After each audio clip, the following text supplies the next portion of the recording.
Assalamualaikum warahmatullahi wabarakatuh. Selamat pagi semuanya. Pada kesempatan hari ini, saya ingin mempresentasikan hasil ulasan tinjauan pustaka saya dari buku atau artikel yang bertujuan untuk memenuhi tugas kuliah pada mata kuliah Bahasa Indonesia.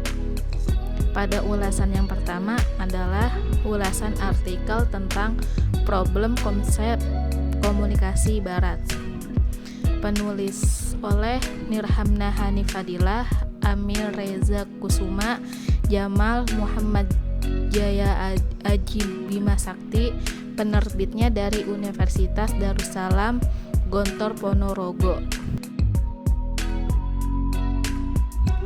Opini dan kritik saya di dalam artikel Problem Konsep Komunikasi Barat berusaha mengkritisi dominasi konsep komunikasi Barat yang cenderung sekuler dan terpisah dari nilai-nilai agama. Oleh penulisnya menawarkan pendekatan alternatif yang berakar pada pandangan Islam, yang menurut mereka lebih komprehensif dan holistik.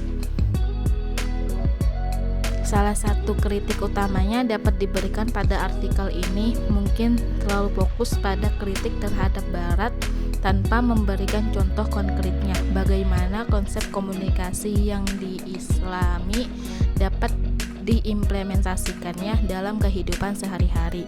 Selain itu, bahasa yang digunakan terkadang terlalu akademis dan kurang dipahami bagi pembaca umum.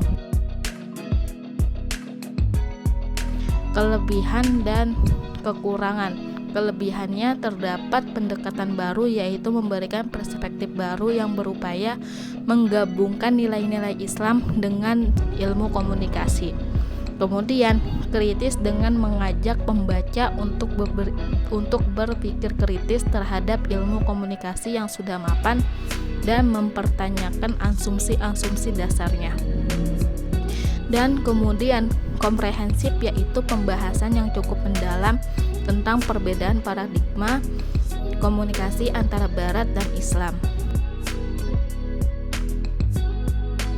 Kekurangannya terdapat implementasi praktis dengan kurangnya panduan praktis tentang bagaimana konsep-konsep yang diusulkan dapat diterapkan dalam konteks komunikasi sehari-hari. Lalu kemudian bahasa akademis dengan menggunakan bahasa yang terlalu akademis bisa menjadi penghalang bagi pembaca yang tidak terbiasa dengan terminologi ilmiah. Dan kemudian keterbatasan data empiris yang lebih banyak bersifat teoretis dan kurang didukung oleh data empiris yang kuat. Alasan saya memilih artikel ini karena di dalam artikel Problem Konsep Komunikasi Barat menawarkan perspektif unik mengenai komunikasi, yakni mengintegrasikan dan mengislami ilmu komunikasi yang selama ini didominasi oleh pandangan Barat. Cukup menarik untuk dianalisis karena memberikan sudut pandang baru yang relevan di tengah perkembangan ilmu komunikasi di dunia Islam. Yang berikutnya pada ulasan yang kedua adalah ulasan buku tentang pengantar ilmu komunikasi. Penulisnya oleh Didik Haryanto, penerbitnya Umsida Press, tahun terbit 2021.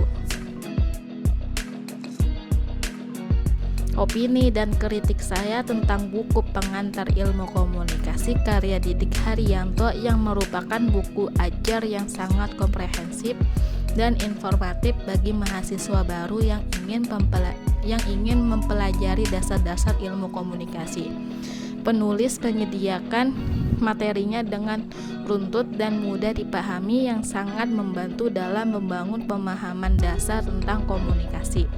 Dengan menggunakan bahasa yang sederhana dan jelas, buku ini sangat cocok bagi pembaca yang pemula.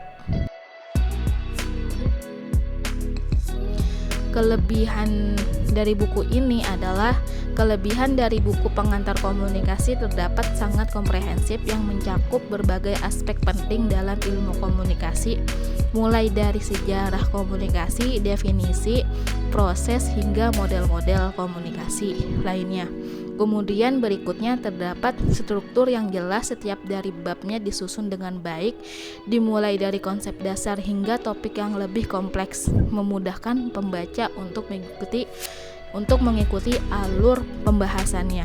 Berikutnya ilustrasi dan contoh. Bagi penulis menggunakan bahasa ilustrasi dan contoh konkret yang membantu menjelaskan konsep-konsep abstrak sehingga mempermudah pemahaman bagi pembacanya.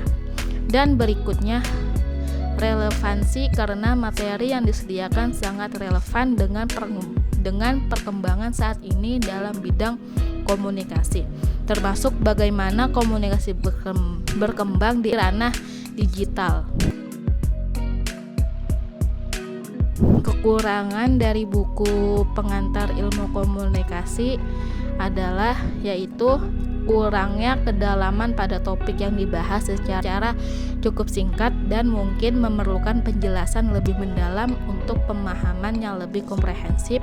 Kemudian berikutnya minimnya perspektif global yang terdapat kepada lebih berfokus pada konteks komunikasi di Indonesia dan kurang memberikan gambaran tentang bagaimana komunikasi dapat dipahami dan diterapkan dalam konteks global.